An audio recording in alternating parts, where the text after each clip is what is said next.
be pleasing to you, but it's the reward that we have to be after when it comes to leading the next generation. And that cost, the reward that you get for counting the cost and leading the next generation is the privilege to influence. When you count the cost and you step into a young person's life, the only thing that you better be thinking about getting is the privilege to influence. And I stress the word privilege because a lot of people get into leading the next generation and feel like it's a right. Because I signed the volunteer form, because I signed up to be a tutor or a mentor or whatnot, I get the right to influence them. No. Influencing a child is not a right, it's a privilege. Do you understand? The good book I read every day says that we are renewed. It says, be transformed by the renewing of your mind. We get the gift and the privilege of a student allowing us access to their minds, their hearts, their eyes, and their ears. So that alone is a privilege that we should be grateful for and honored about, because there's so much other areas and things of influence that they could be allowing to get into them. But for us, we get the privilege of getting that. And if we really take that serious, we can have the greatest impact on them being transformed and not some of the other things that are going on in the world that's infiltrating our kids' minds and infecting them. It's like a disease. It starts off small. They hear something or see something, and it starts off small, but then it's like a cancer that rivets through the body. And our kids are being destroyed from the inside out. That winter within is being sucked away because of this infestation or infection of something that influenced, that came through their eyes or their ears, that got into their minds, that got down to their heart eventually. So this is why I say influencing a kid is a privilege that we get, not a right. And I would even beg to say influence, like I said, influence is not a right but a privilege, but I would say this, I would dare to say this right here. If the invitation to influence is not enough for you, then I need you to check your heart. I need you to check to know if this is really the calling for you. Because if you got this twisted and you think, I have the right to influence them, they better listen to me. No, I need you to check your heart.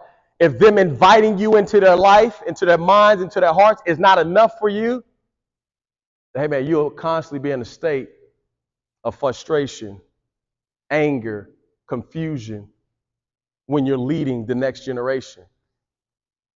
Y'all picking up what I'm putting down? Okay. So this generation is looking to be led. We sat up here and heard these babies give thanks to majority of you people in here, to their leaders, people that are walking with them, people that are journeying with them. They gave you thanks. They said, man, this is what I want to do. I want to be here because I got this leader. They're looking to be led. And so we got to step up and answer the call, but we got to count the cost first.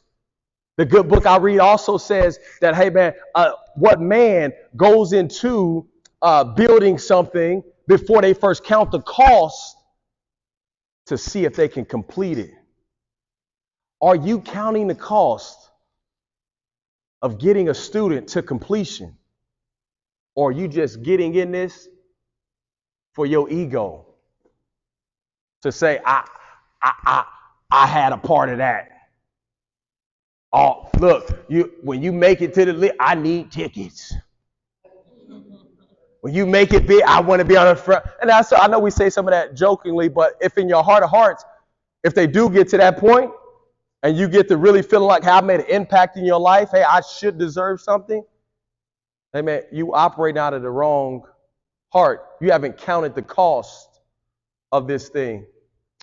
So here's just a few statistics. I'm not huge on like putting statistics down people's throat because, I mean, we know that the statistics and stuff can be skewed, especially nowadays with all the information that gets. But according to the Pew Research, Center, 42% of Gen Z has been diagnosed with a mental health condition.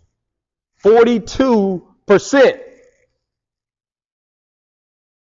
You put 10 kids in a line.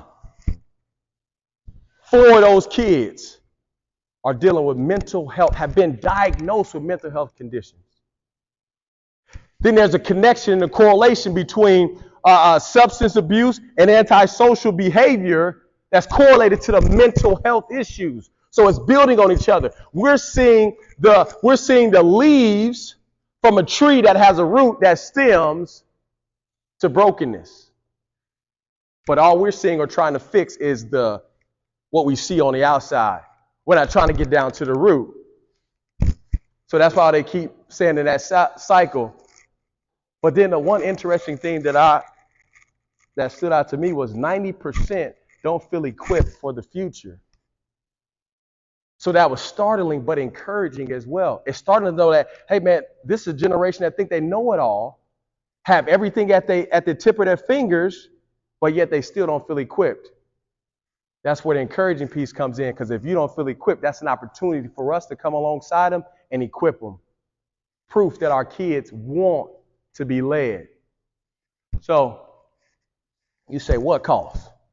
You've been talking about this cost. You gave me the reward. I'm able to stomach the reward. It's not this glamorous thing. It's just the privilege and influence. So if you stomach that, now we got to get down to what is the cost that you have to count when it comes to leading the next generation. And that cost is commitment. You got to count the cost of commitment.